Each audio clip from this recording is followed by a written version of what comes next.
take this on YouTube as well, and some people don't speak English, some people don't speak German. So we're going into stand-up today. I'm going to do Arm-In Guillotine injuries from the standing position. So we just warmed up a bit with some grip fighting on the sleeve, and we're going to kind of need that, because our goal is to just kind of be able to put him just into this kind of, not necessarily, into that kind of position, okay? This is what we want today for an Arm-In Guillotine, okay? So, actually, ideally both arms on the ground.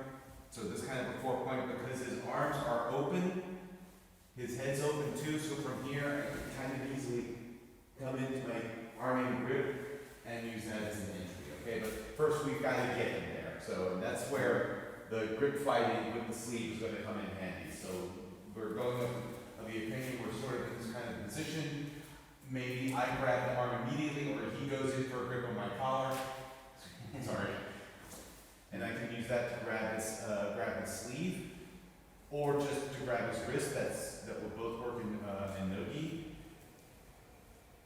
Take it over, and we're going to use a variation of the Russian tie, where I take this arm and instead of coming in like this, I'm going to punch it through like this, okay? So let's just start with that to kind of get that timing, okay? Let's go with the idea of specifically, he's going for a grip that I'm going to intercept. So we're here, he's going for, in gi, this would most likely be a collar grip, and no gi would be like a collar tie. And just, I want to grab the wrist, transfer over, and then punch it through. He's got a lot of weight on his arm like this, especially if you can get a better grip like that. Your arm feels kind of restricted now, doesn't it? Yeah. Yeah. And if I push into him, yeah, then he starts to go down. Okay, so just showing us one more time. We're here, grab, transfer, punch through. Okay? I'm in sort of a reverse so in a reverse Americana grip almost. Okay? And just to here. Okay? So there we go. So we're going to have everyone cycle through in groups of 3. The grip's looking good now. Now let's try and make this a bit more active. And the first thing is you want to try and program the fight from the very beginning. Okay? If you're always trying to just anticipate and react to what he's going to do, you're always going to be falling behind, because there's too many factors to consider. If we're here and I try to, like in TV, to anticipate this move, I'm going to be overloaded, and he doesn't need to worry about half the things I'm thinking about, okay? So what you want to do is try and program everything from the beginning so that some things just aren't a problem, okay? So I was saying earlier, when I'm in stand-up, I like to take sort of a stance like this, where I've got one leg forward and one arm down, and then the other arm I have up and active for my protection.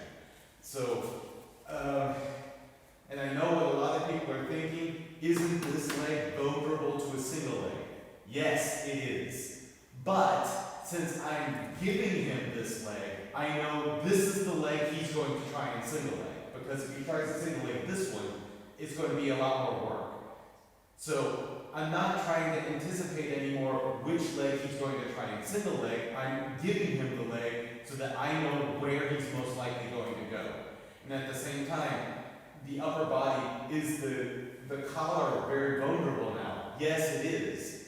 But again, I know that now, and I've got the other hand there to protect. So if he tries to do something other than my single leg or my collar grip, if he tries to just grab my wrist, for example, this is a hard grip for him to get. Okay? Because the wrist is really mobile, it's really active. It's hard to just grab an active wrist. Okay? And the one down here, if he tries to go down here, I'm going to grab the wrist though. If he tries to grab this wrist, then he opens himself here. Okay? So I'm leading him subtly in terms of how the fight's going to go. I'm not necessarily removing options, but I'm trying to start reducing the more likely attacks so that I can predict more effectively what he's going to do, okay? And that's what we're using here. So I've got my collar open, so that's where he's going to go for the collar, and that's where I can have my, I'm not done yet, I'm not done explaining. And that's where I can use my active protection here. So my collars are exposed, so, and that's what I can use to anticipate where, and that's going to make it easier for me to get this hand like that, okay? So, change grip, bring them over. Now, it's also, this is already a nice tight grip, and we're going to make it even better for us in that when we have this, we want to make sure we lean into him as well, okay? And the thing is if I try to push him down to the ground now, he's exactly what he's doing is perfect. He's raising his, putting his arm on his leg, and that's going to make things harder for me to push him down. So I'm going to annoy his legs. Okay? And that's how we get him to apply a post on the ground. Okay? So the whole thing again. We're here. Switching over. Bringing it in. Leaning in. And now I just kick a bit back. Okay? I don't have to kick hard. That foot's already, that's why we're leaning into him, because that's going to make that foot already light. If I don't lean into him, so then I come in here and don't lean into him. Yeah, exactly. This foot can be heavy now. If I lean into it, I'm putting the weight on this leg. And that's making this leg nice and light, and that makes it easy for me to just kick out. Okay? So, show it one more time, and then I'll let you guys give it a go. Okay? So, as you can see, that's a nice easy movement now. Coming in under the arm, locking in, pushing in, and then just, you don't need to try and sweep him or anything, you just need to move that leg. Okay? We're not trying to do an uchimata or anything right now, we're not trying to do a big throw, we just want his hands on the ground. Okay? So, here's what I want. Okay. Yeah. So, we've got our opening. So, we're working on our stance. Hand it over here, pressing in, kick. We get it from here. This is where I can start to let go of this grip. And this is something, I don't know if you guys were there for the Kenny Johnson wrestling. I like the way he takes the chin strap, okay? Because most of the time, over this way. So most of the time we're here, and most of the time when people come to Jiu-Jitsu, they kick out, and now for the chin strap I'm going to go. And I like the way he does that because we're going to be a bit mean. So instead of going nice and easy, I'm going to let go and just kind of slam on his head. So, boom! Okay? Now I've got my chin strap, I've got the arm. From here, step up, pulling in. Okay? And I don't know if you guys were there when I did the Arm-In Guillotine. Very important when you're doing an Arm-In Guillotine, okay? Do not go on your back, okay? Just take the 4 point. So when we're here, okay, I get my grip, I take him up, and I do not want to go here because I'm actually helping him escape the choke now. Okay? For the escape, he wants to have his hips square with mine. Yeah, exactly.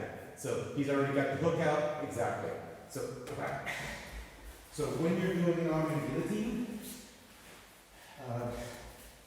back. Okay, so I'm here. I don't want to go like this. I want to go like this. I want to fall on the side that I'm controlling the head on. Okay? And that's going to give me the kind of control and the power I need to get the choke very efficiently. Okay? So, showing the whole thing one more time.